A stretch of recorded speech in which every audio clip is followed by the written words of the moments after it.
Chapter 1. The first signet was supposed to be the start of a new chapter in their lives. Mark and Lisa had found the perfect house, an old Victorian on Willow Lane, surrounded by towering trees and a quiet street. It was everything they had dreamed of, spacious, full of character, and full of promise. They had moved in with excitement, eager to begin their new life together. The house creaked under their footsteps as they explored each room, the floors groaning in protest. It had an old-world charm with high ceilings and detailed woodwork, the kind of house that made you feel like you were stepping back in time. There was something about it that felt warm, inviting even, until the first night they spent there. It was late when they finally fell asleep, exhausted from the long day of unpacking. They had arranged the furniture, set up the kitchen, and even hung a few pictures on the walls. The house felt lived in already, though it was still just at the beginning. The next morning, Lisa woke first. She stretched, yawning, and glanced at the clock. It was still early. She had a few minutes to herself before Mark would wake up. She walked into the living room to find something strange. The couch. It was no longer against the wall as they had left it the night before. It was in the middle of the room now, facing the opposite direction. Lisa froze. Had she moved it? Had Mark? But no, she was sure. The night before, they had both agreed on where everything should go. They had spent hours arranging the furniture just right. They hadn't moved the couch after that. She glanced over at the coffee table. It, too, was slightly shifted, as if it had been dragged a little farther from the couch. "Mark," she called, her voice trembling. He groggily appeared in the doorway. "What is it? Did you move the couch?" Mark blinked, confused. "No. Why?" Lisa pointed. "It wasn't like this last night." Mark frowned. Maybe we just didn't notice, but Lisa felt a chill creep up her spine. She couldn't shake the feeling that something was off, something that didn't quite make sense. Still, she brushed it off. Old houses creaked and settled, didn't they? Maybe the floorboards had shifted, or a draft had moved the furniture slightly. It was easy to dismiss it, especially when everything else seemed normal. They went about their day, unpacking and adjusting to their new home. But that night, things took another strange turn. They went to bed early, both of them exhausted.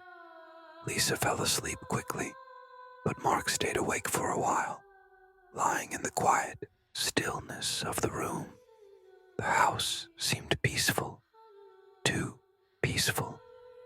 Then, around midnight, a sound stirred him from his thoughts, a scraping noise. He sat up, listening. It was faint at first, almost imperceptible, but it grew louder. The sound of something heavy being moved, slowly and deliberately. He glanced over at Lisa, still sound asleep. The sound came again. Mark frowned, getting out of bed. His feet were cold on the wooden floor as he tiptoed toward the living room. The sound was clearer now, and it was coming from there. He stepped into the hallway, his heart beating faster. Something didn't feel right. The living room was dark, the shadows of the furniture stretching across the floor.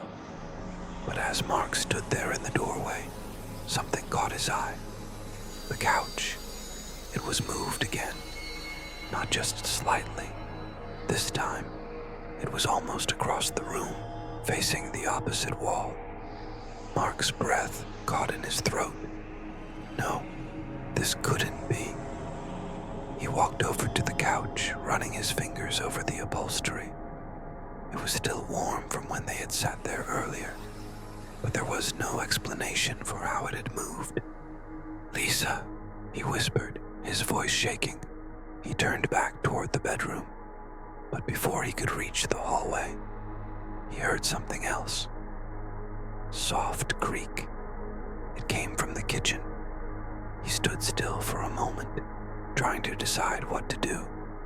Should he wake Lisa? Should he check the house?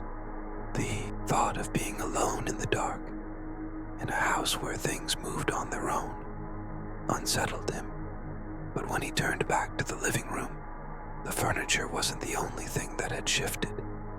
The room felt different. The air was colder now, the silence heavier. Mark could almost feel the house watching him. He hurried back to the bedroom, his heart racing. When he woke Lisa, she was confused, groggy. But when he explained what he had seen, she was just as unsettled. "We have to be imagining things," Mark said, trying to convince himself as much as her. But Lisa didn't answer. Instead, she walked into the living room, scanning the space with wide eyes. She stood by the couch, looking at the arrangement of the furniture. "This wasn't like this morning," she said softly. "I know," Mark replied, his voice tight. "I don't understand." For the rest of the night, neither of them slept well. Every creak of the house seemed to echo louder than before. The wind outside howled against the windows, but in the quiet hours, the noises inside the house grew more unsettling. The next day, Mark tried to reassure Lisa. "We just need to get used to it. It's an old house. These things happen." But Lisa wasn't so sure. Every time she looked at the living room, she felt like something was out of place.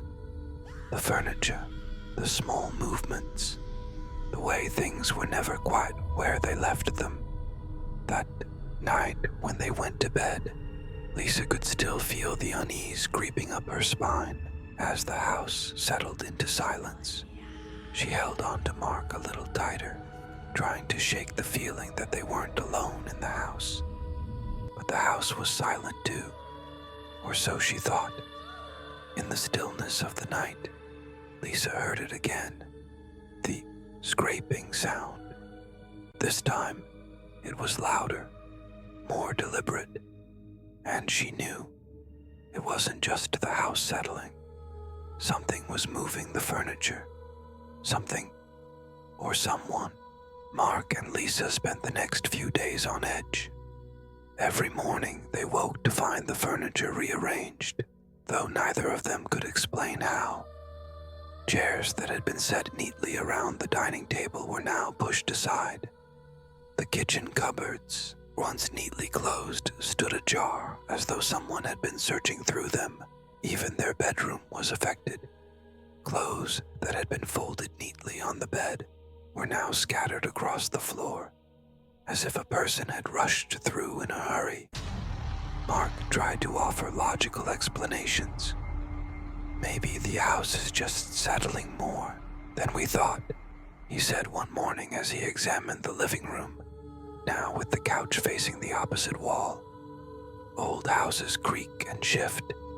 Sometimes it feels like they move things on their own. Lisa wasn't convinced.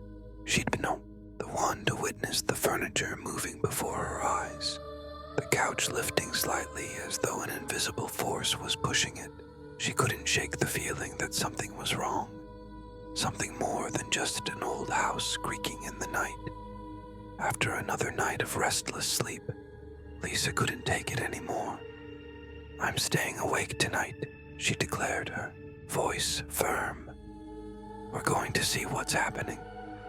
Mark raised an eyebrow. "You want to stay awake all night? You'll be exhausted by morning." "I don't care," she replied, determination in her voice.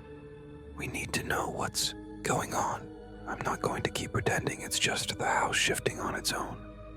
Mark hesitated for a moment, then sighed. "Okay, let's do it. If this is really happening, we need to know what it is." He paused, looking around the room. but we need to be quiet.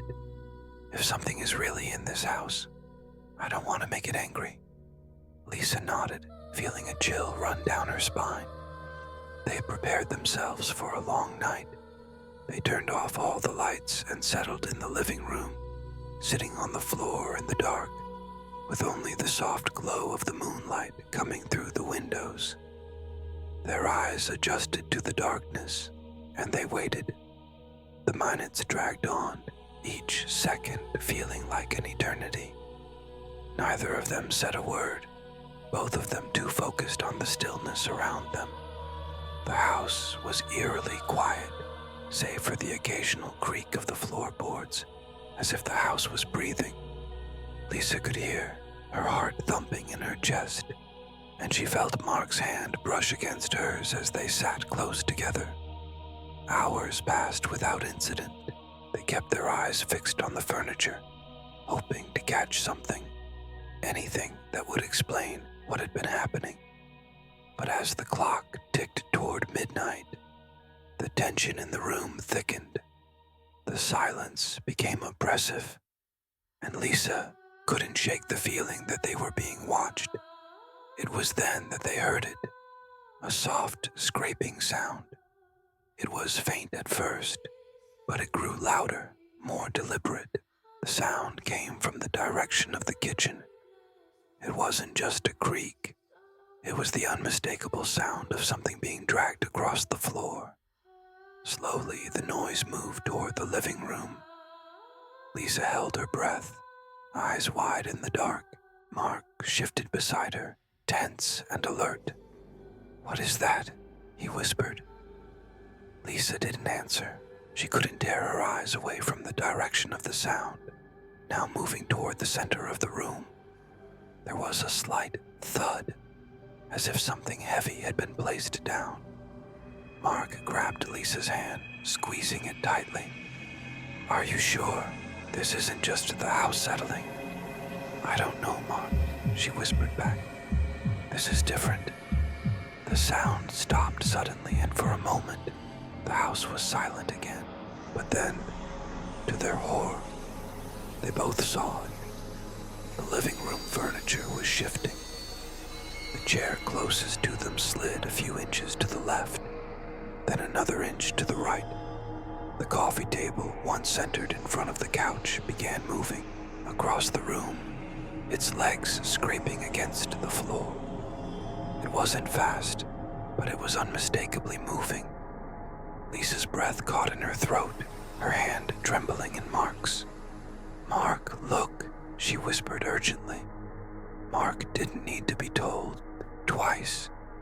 He was staring at the table now, his eyes wide with disbelief. "It's moving," he said, his voice barely a whisper.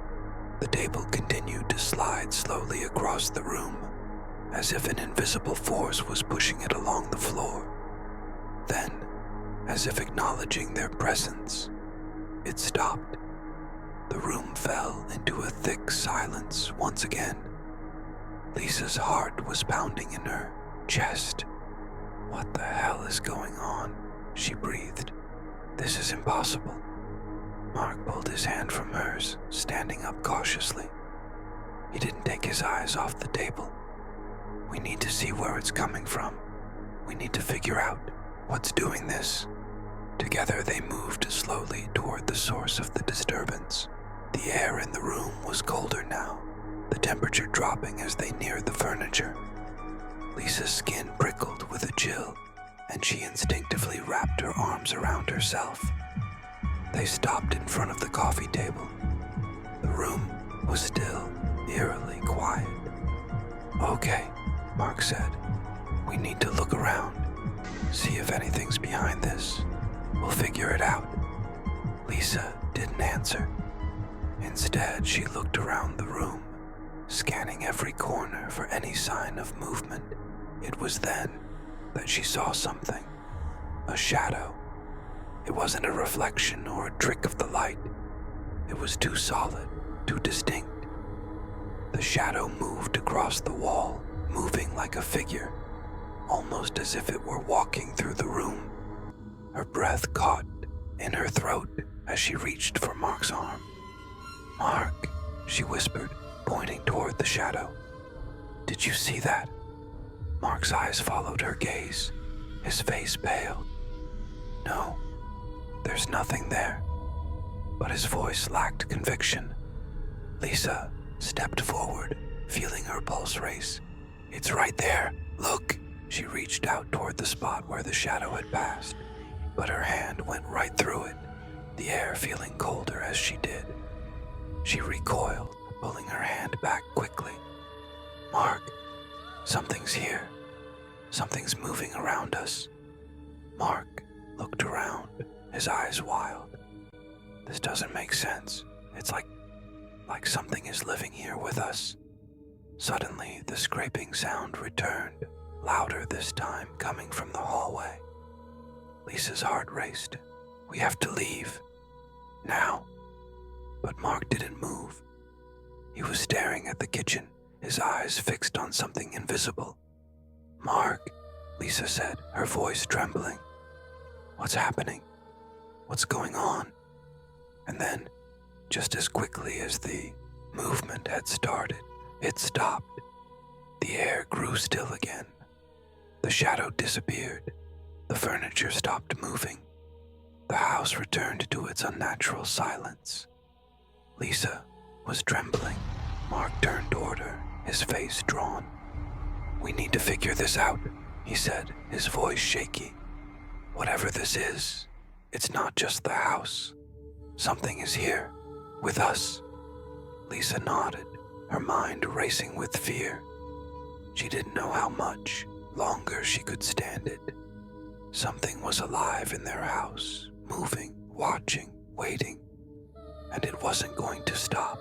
The silence in the house felt suffocating.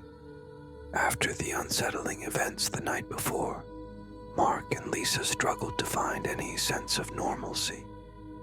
They had tried to go about their day, but every time they moved through the house, it felt as though they were being watched, as if the walls themselves were holding their breath. The events of that night lingered in Lisa's mind, and she couldn't shake the feeling that something had changed in the house. The air was colder, even during the day, and the atmosphere felt heavy, thick with tension. Every creak of the floorboards made her jump, and the slightest movement of the furniture made her skin crawl. Mark, on the other hand, was still trying to make sense of everything. His logical mind insisted that there had to be a rational explanation, even if it seemed impossible.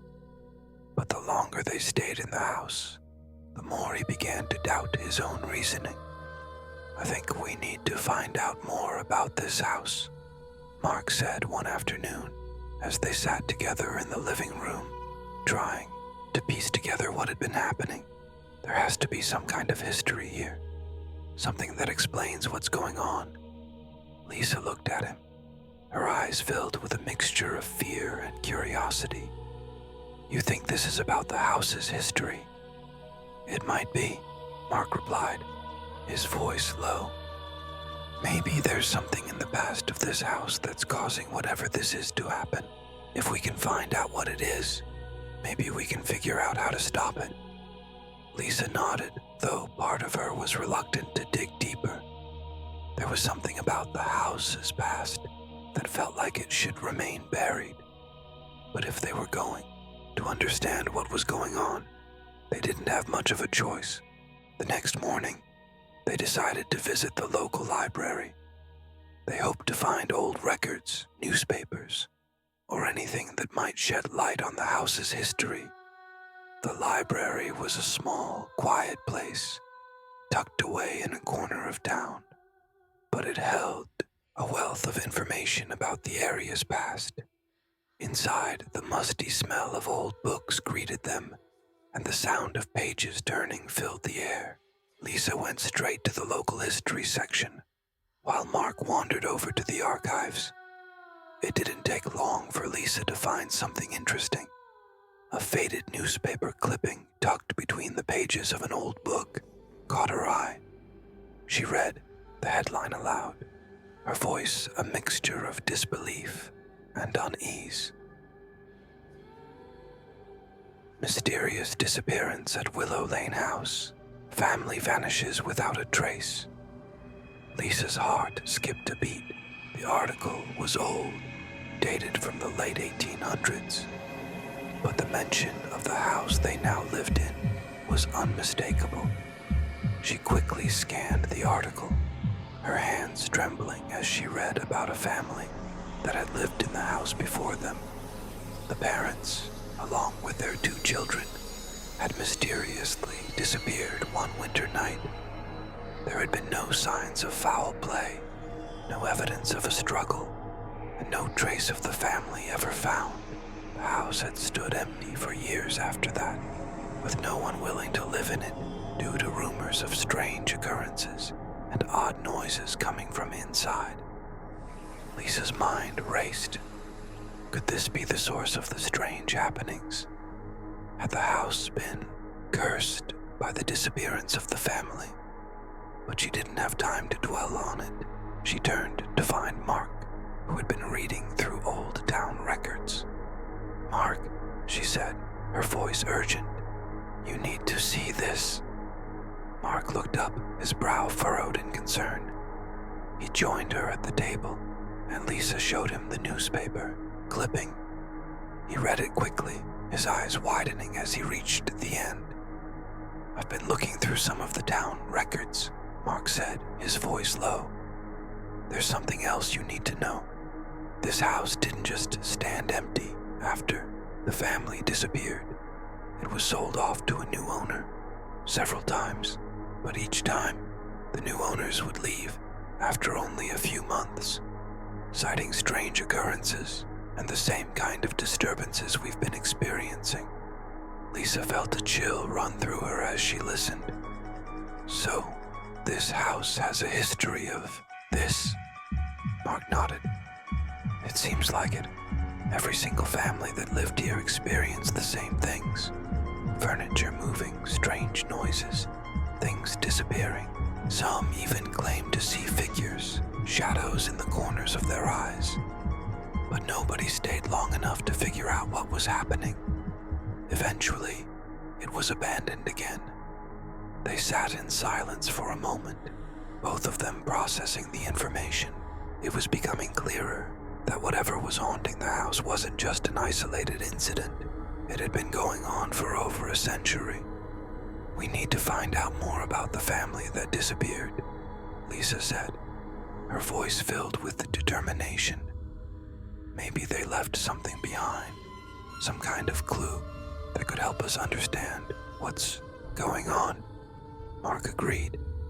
They spent the rest of the afternoon combing through the archives, looking for any additional details about the family that had once lived in the house. But it wasn't until the late afternoon that they found something truly chilling. In the back of the library, behind a locked case, Lisa found a journal. It was old, its leather cover cracked with age, but the pages inside were still legible. The journal belonged to the mother of the family that had disappeared. As Lisa flipped through the pages, she found an entry that sent a cold shiver down her spine. "The house is alive. I can feel it watching me, moving around me. The furniture shifts when I'm not looking. I've heard whispers at night, voices calling my name. I don't know if I can trust what I see anymore. I'm afraid it's not just the house that's haunted. There's something inside, something that wants us gone. I don't know how much longer we can stay here." Lisa's fingers trembled as she read the words. They mirrored so closely the experiences she and Mark had been having. Whatever was in the house wasn't just a ghost. It was something else, something much older and far more dangerous. "We have to leave," Lisa whispered, her voice shaky. "We can't stay here. This place is cursed." Mark looked at her, his expression grim. "We can't just leave, not until we know what it wants and how to stop it." They stared at each other, fear settling deep in their bones. It was clear now that whatever haunted their home wasn't going to stop. It had been here for generations, and it wasn't going anywhere. They were not just living in a house.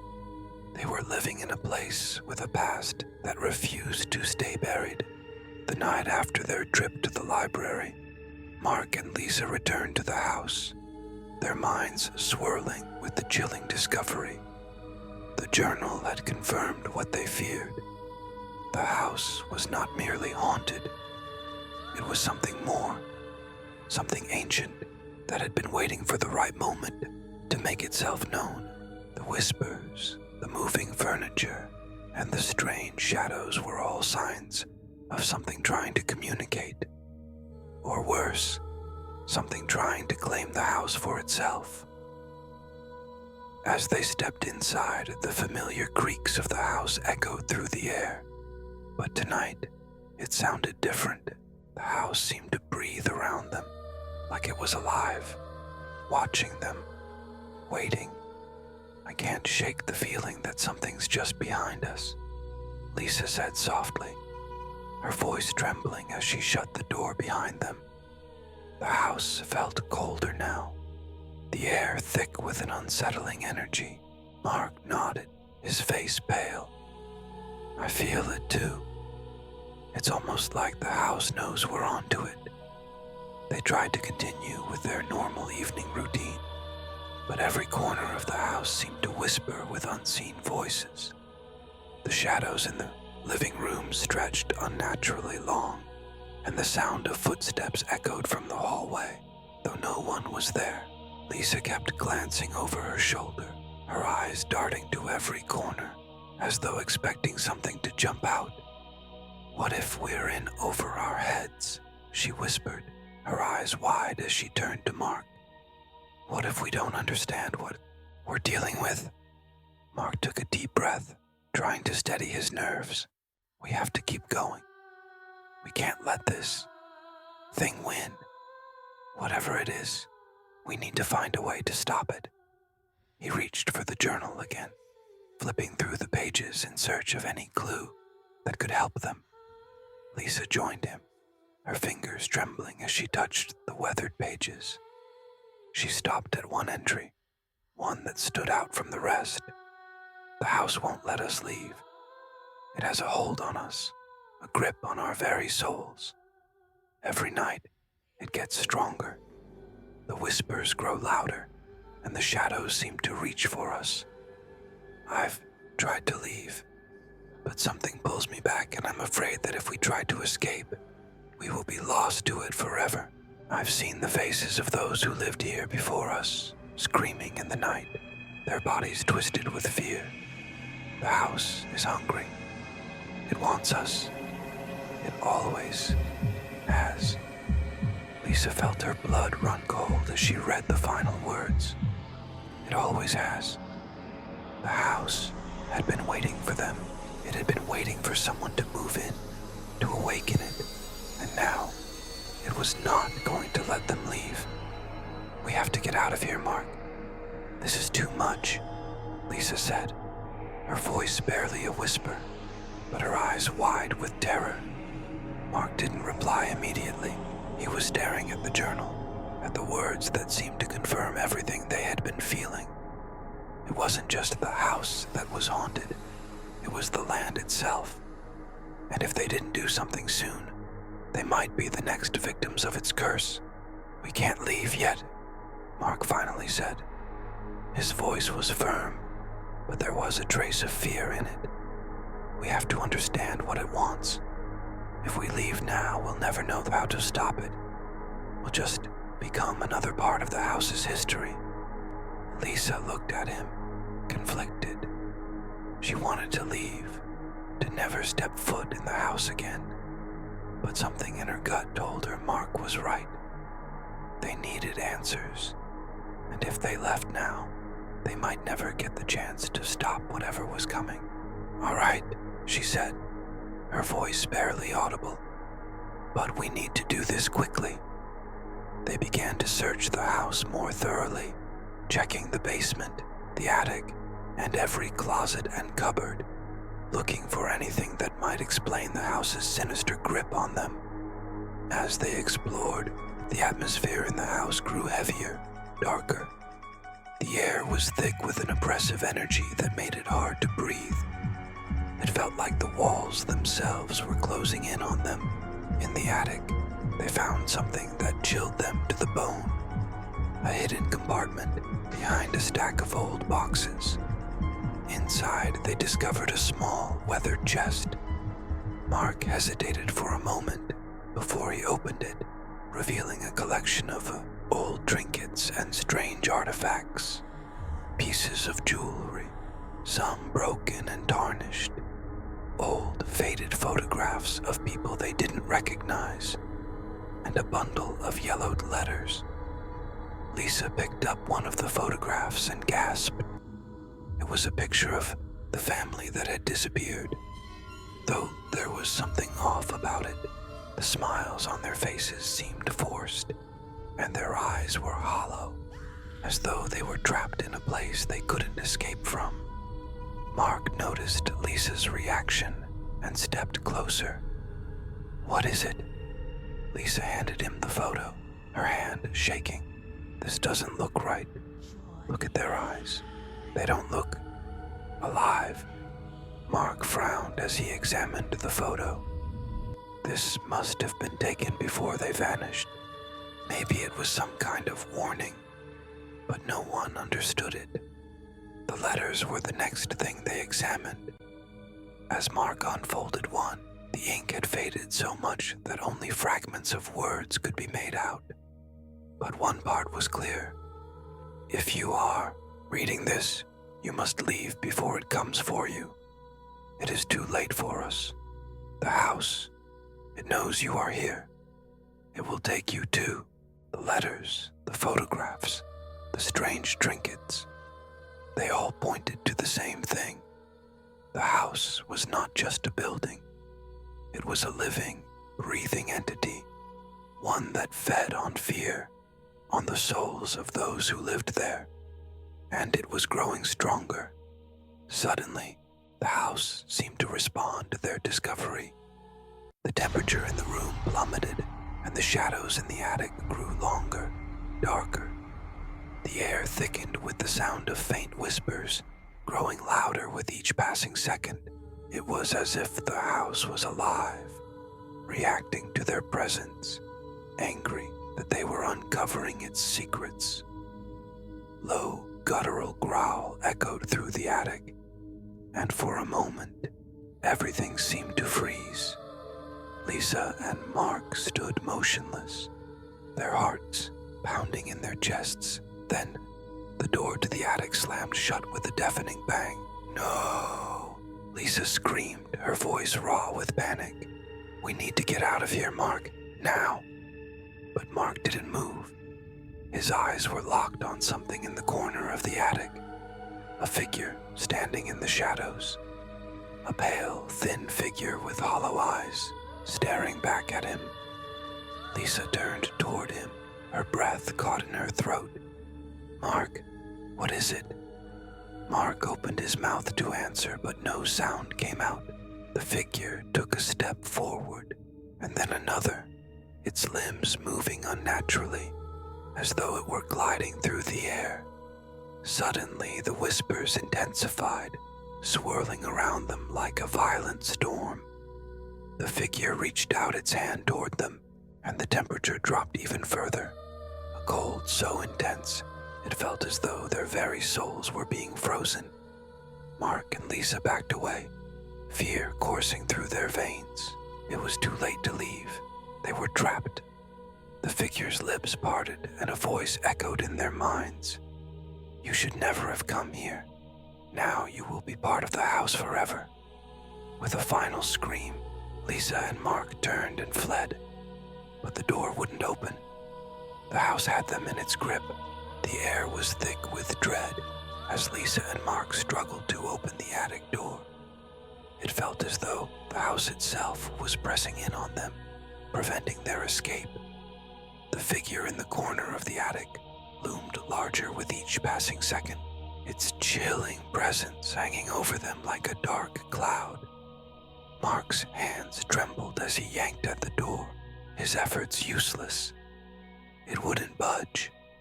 The whispers grew louder, like thousands of voices all speaking at once.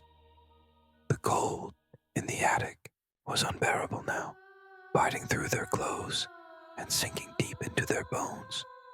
"We're trapped," Lisa shouted, her eyes wide with panic. She turned toward Mark, her voice trembling. "We have to get out. We can't stay here."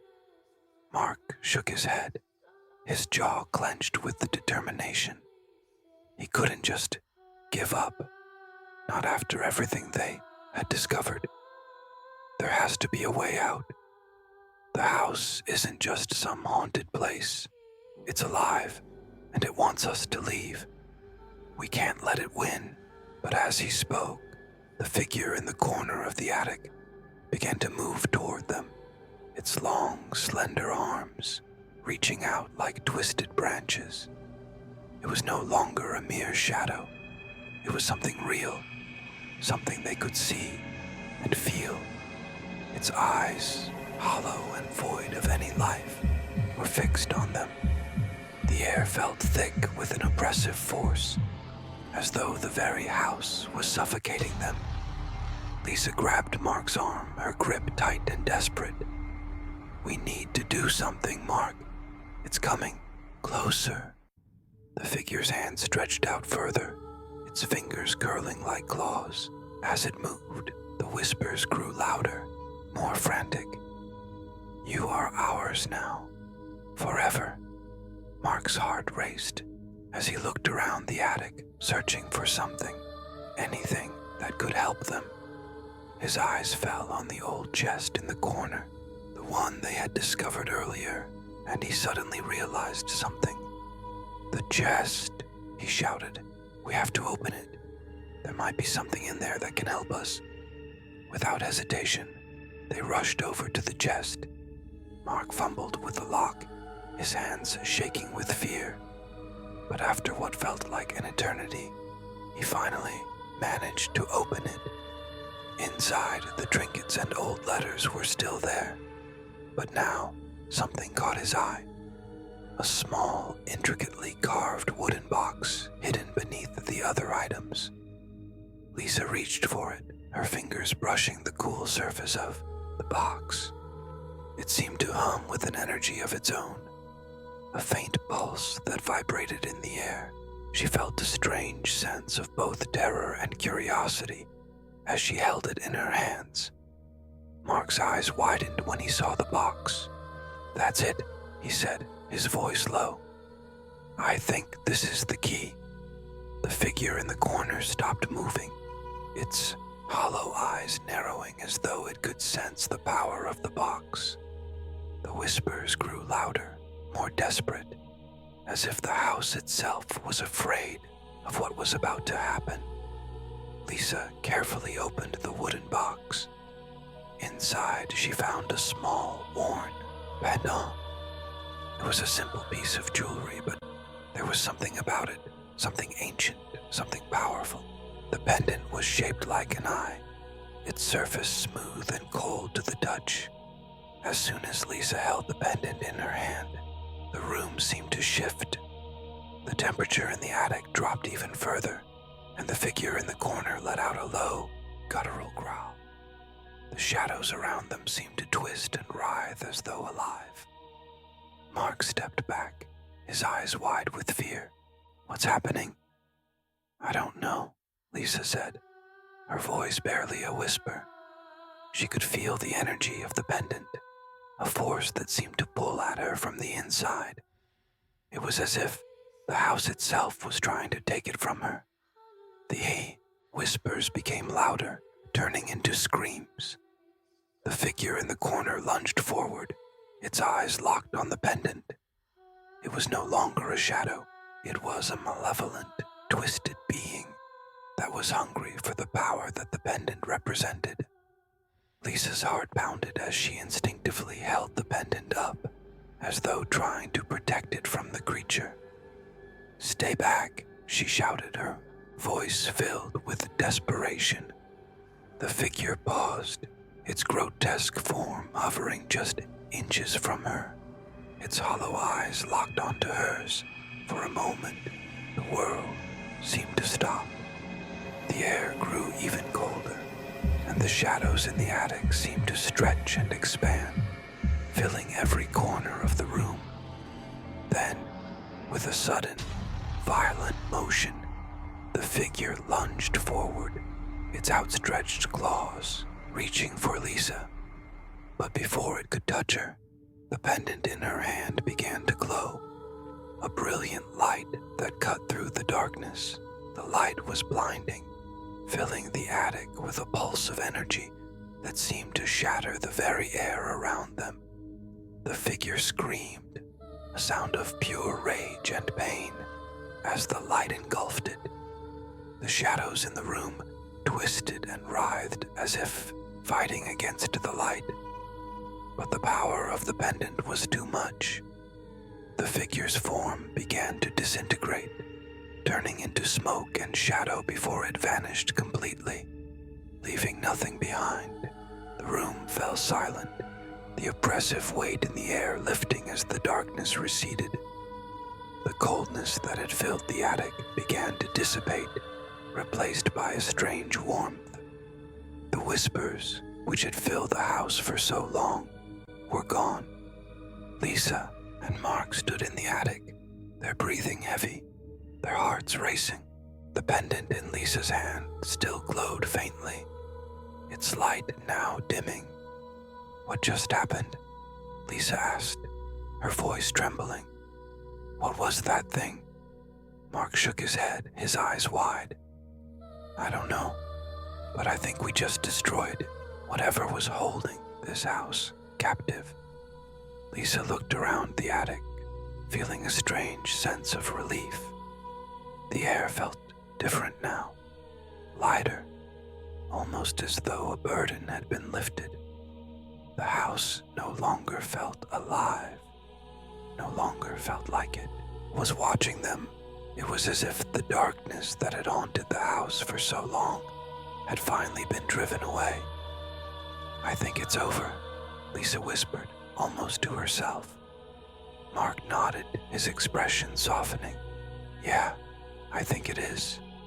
They stood there for a few moments, allowing the weight of the situation to sink in.